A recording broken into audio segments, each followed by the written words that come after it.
नमस्कार, सुस्वागतम। घुम्दै आउने क्रममा आइपुगेका छौँ आज पशुपति क्षेत्र वनकाली उद्यान। निकै नै आकर्षक प्रकृतिमा रमाउन चाहने मानिसहरूलाई निकै नै नजिक पशुपति आउने क्रममा नै यहाँ आउन सक्नुहुनेछ। वनकाली उद्यान कस्तो छ भनेर भर्खरै हामीले हेऱ्यौँ। माथि चढ्दै जाउँ, सरर प्रकृति, हरियाली, वाउ, ब्युटिफुल।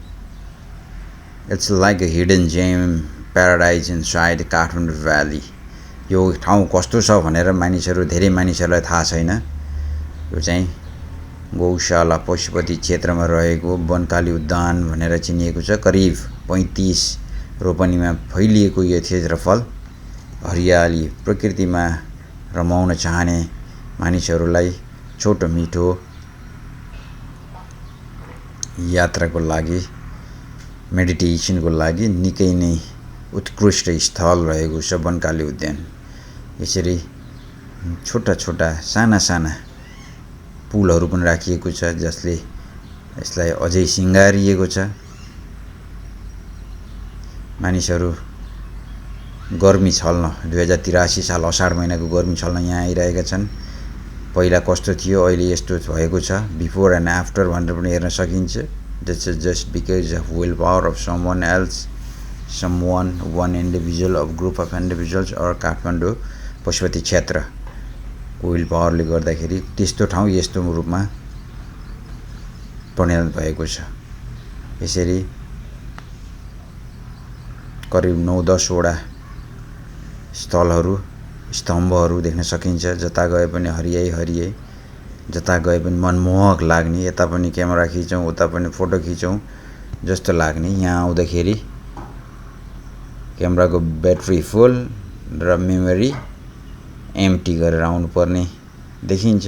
यसरी पुलले निकै नै सुन्दर थपिएको छ। अझ यहाँबाट कलकल आउँदो पानी बगाउन पायो भनेदेखि सुनमा सुगन्ध, प्रकृतिमा सुगन्ध जस्तो देखिँदो रहेछ। निकै नै यहाँबाट छिर्न मनाइरहेछ, भिडभाड हुन्छ भनेर, तर छिरिहालियो। र झुला पुलमा पनि हिँड्दाखेरि निकै नै नयाँ अनुभव लिन पाइयो। र यो रहेको छ माथि गौशालाबाट आउने बाटो। हनुमान स्थान, जय हनुमान, जय श्रीराम भएको ठाउँ। अगाडि बढ्दै जाउँ। रुखहरूको नामहरू राखिएको छ स्ट्रिक्टली। अझै यहाँ टाँसिएको छ no hugging, no dating, just for meditation zone, no hug, no date. CC camera surveillance छ। यहाँ शौचालय छ, यहाँ पनि छ, तल पनि छ शौचालय। ब्युटिफुल ग्रिनरी, प्रकृति। यो रुख निकै नै मन पर्ने, प्रकृतिमा रमाउन चाहने मानिसहरूलाई चाहिँ दिनभरि यहाँ आएर स्न्याक्सहरू, फ्रुट्सहरू लिएर आउन पाइयो। सो उकालो चढ्न मन लाग्यो उकालो, ओह्रालो चढ्न मन लाग्यो ओह्रालो। प्रकृतिमा रमाउनु बस्ने ठाउँहरू मजाको छ। दुबो बाहेक, दुबोमा बस्न र चढ्न मनाइ छ, तर बस्ने स्थलहरू पनि बनाइएको छ। निकै नै सोच विचारका साथ बनाइएको यो उद्यान। यहाँबाट हामी पुगियो गौशालाबाट आउने पशुपति छिर्ने बाटो। यसरी भक्तजनहरू आइरहनु भएको छ, गइरहनु भएको छ। अलि अगाडि बढ्दै जाउँ हामी।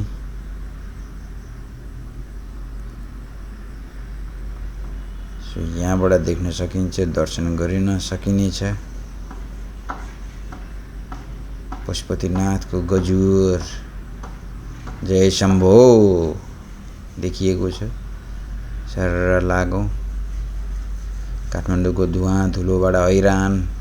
धुवाँ धुलो त अहिले त्यति देखिँदैन, तर धुवाँ घामबाट हैरान हुनुहुन्छ भनेदेखि सुस्स पार्किङ गर्ने, 50 रुपियाँको टिकट काट्ने, छिरिहाल्ने, रेस्ट गर्ने, मेडिटेसन गर्ने, मनलाई शान्त आनन्दित बनाउने ठाउँ रहेको छ। कृपालु उद्यान वनकाली भक्ति स्तम्भ। यस्तै स्तम्भहरू 8-10 वटा छन्, सुरुमै देखाइयो। अगाडि बढ्दै जाउँ, कहाँ के छ। यति हिँड्न मन लागिरहेको छ मलाई, यति प्रकृतिमा रमाउन मन लागेको छ। रुखहरू पनि त्यस्तै बनाइएको छ। वेलकम निकै नै वेलकमिङ। कसरी राम्रो बनाउन सकिनेछ, पशुपति आउने पर्यटकहरूलाई यो उद्यानमा छिराउन सकिएको छैन अझै पनि। यसको बागमती प्रदेश सरकार योजना सूचना टिप्पणी राखिएको छ कि कहिले कसरी बनाइएको भनेर। अगाडि बढ्दै जाउँ। हामी माथिल्लो बाटोबाट तल्लो बाटोमा आइपुगेका छौँ। निकै नै चिरिच्याट पारेर गार्डनिङ गरिएको छ। क्लोज टु मालिज मेडिटेसन कक्ष। सरसफाइ हर बखत सरसफाइ भइरहेको देख्न सकिन्छ।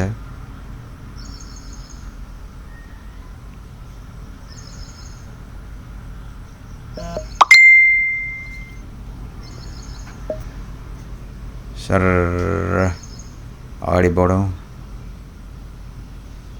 यहाँ आइपुग्यौँ हामी। यहाँ यसरी बाटोमा देखिने कुकुरहरूको पनि व्यवस्थापन गरिएको देखियो।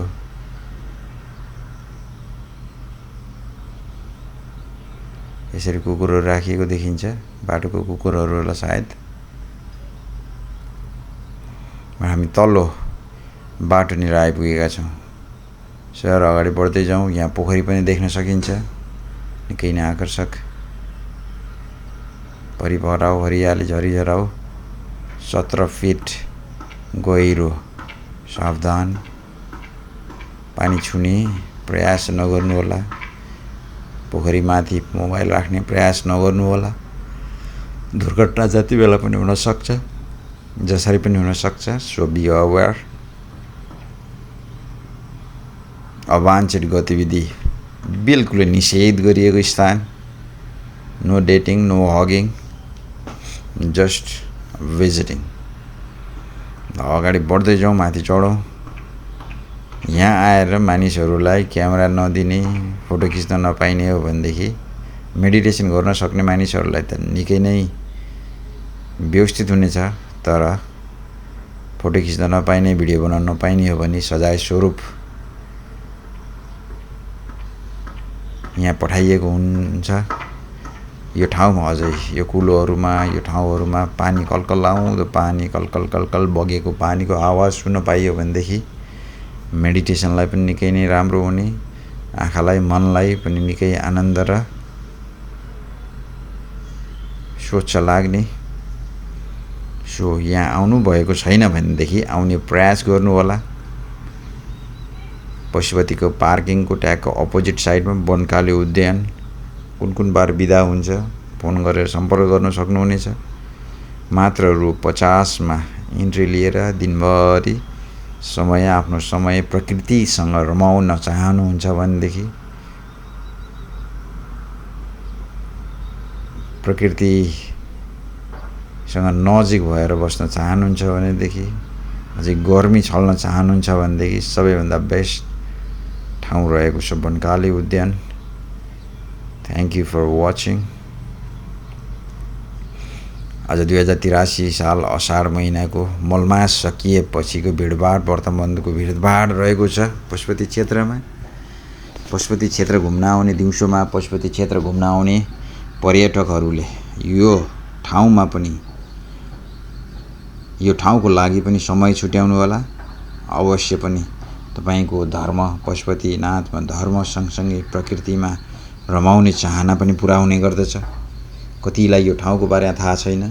यहाँ भित्र पनि यस्तो छ र ओ भगवान, यति राम्रो, यति सजावट कसरी बनाइएको होला भन्ने लाग्छ यहाँ छिरिसकेपछि। जता हेर्यो त्यतै रमाइलो, जुन कुना हेर्यो त्यही कुना रमाइलो। यसरी फोटो खिच्नको लागि, शीतलता बस्नको लागि कुर्सी राखिएको छ। भक्ति स्तम्भ यहाँ अझै देखिएको छ। ठाउँ ठाउँमा रुखहरू रोपिएको छ। कसैको आफ्नो परिवारको नाममा पनि रुख रोपिएको देखियो। सायद पहिलेदेखि नै होला त्यो। निकै नै अलिकता 2-4 पाइला उकालो चढेर आदरणीय घनश्याम दासजी बडे भैयाको नाममा यो रुख रोपिएको छ। 2-4 पाइला उकालो चढ्यो यसरी यहाँ शीतल प्रदान गर्न सकिनेछ। यो चाहिँ निकै नै आकर्षक ठाउँ। वाउ, यस्तो ठाउँ काठमाडौँमा यस्तो ठाउँ छ भन्दा पनि मानिसहरू काठमाडौँ भित्र रिङ रोड भित्र यस्तो ठाउँ भन्दाखेरि मानिसहरूलाई अचम्म लाग्ने गर्दछ। सर माथि पनि पुगौँ, के छ फुलबारी। फोटो खिच्ने कार्यहरू, टिकटक बनाउने कार्यहरू, रिल्स बनाउने, सर्ट्स बनाउने कार्यहरू जारी छ। यहाँ यसरी राधा कृष्णको झुला पनि देख्न सकिन्छ। जय राधा कृष्ण अखण्ड विष्णु कार्यम व्यसन्देन चराचरम तत्पदम दर्शितम यन् तस्मै श्री लक्ष्मीयाय नमः। नारायण नारायण नारायण। जय राधे राधे राधे।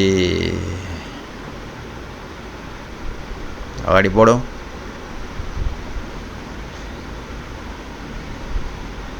यस्तो घाम छ बाहिर, तर यहाँ भित्र शीतलता। सो आजको यात्रा यहीँ समाप्त भएको जानकारी गराउँदै thank you for watching. Have a nice day.